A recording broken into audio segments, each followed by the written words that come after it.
things done that haven't gotten done for years, like the REINS Act and other mechanisms to say lawmaking power comes back to Congress. I think that could be one of the best things to come out of all of this. I'm hopeful that happens this time. I know you're supportive. Yeah. Like so fundamentally, there's got to be a feedback loop to the people. You can't have these organizations that are just disconnected from the will of the people. Like I said, you just fundamentally do not have a democracy in that situation. You have tyranny of the bureaucracy, which is just inappropriate and needs to end. By the way, Len, you know who's pumped up about you bringing everybody back to work is actually Muriel Bowser, mayor of D.C. Okay. I mean, you're talking about the homeless encampments.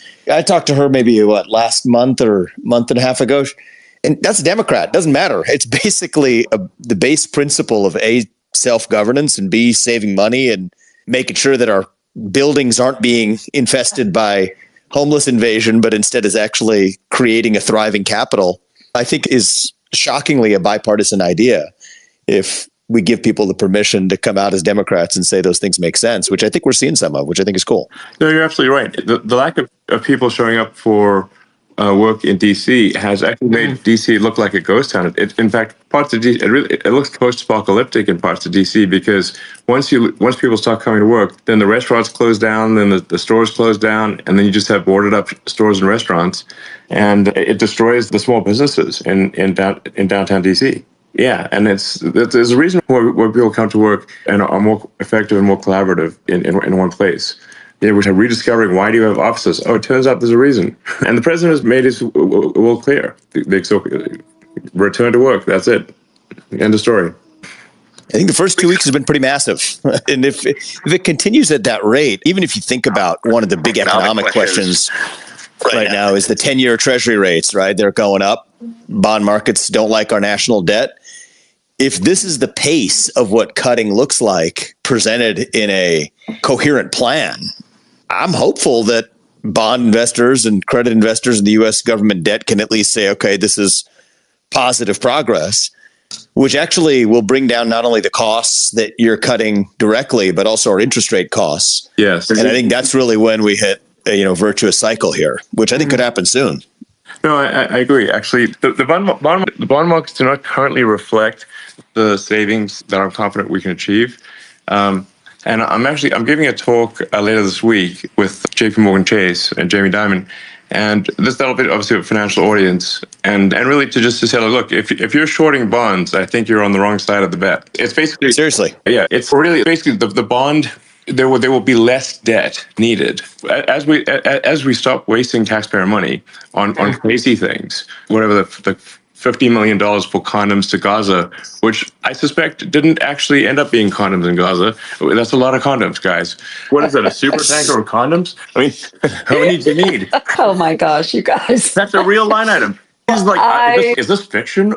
I don't doubt that we did have those items going to Gaza. I don't know if it was that many, but that was the line item. It was $50 million. This is the problem. Yeah. It was probably that line item, but God knows what it was really. Exactly. But that's the problem we have with the budget and why when monies flow through all of these entities, we may have a line item that goes to, say, USAID or maybe goes through USAID to the United Nations. And then from the United Nations, it goes to a subcontractor. And from that subcontractor, it goes to someone else. It is a nightmare trying to follow that money and to understand what it's actually being used for. So again, going back to the transparency, we need to make sure that we have our eyes on it and that it's easily accessible. And maybe not just by members of Congress, but also the public as well. I agree. It should be, if it's public money being spent, it should be in full view of the public. And when they want to hide the stuff, frankly, it is the reality is because there's massive fraud and abuse. That's the reality. Nobody needs to hide something unless they have something to hide. Once in a while, you've got something that's, say, an intelligence operation or that actually needs to be classified, but that's a rare situation. That's a tiny fraction of expenditures. The vast majority of these things, it's unfortunately a tremendous amount of fraud and abuse. And the reason that it's so extreme with the federal government is that the checks never bounce for the federal government. Okay, so the federal government can always make more money.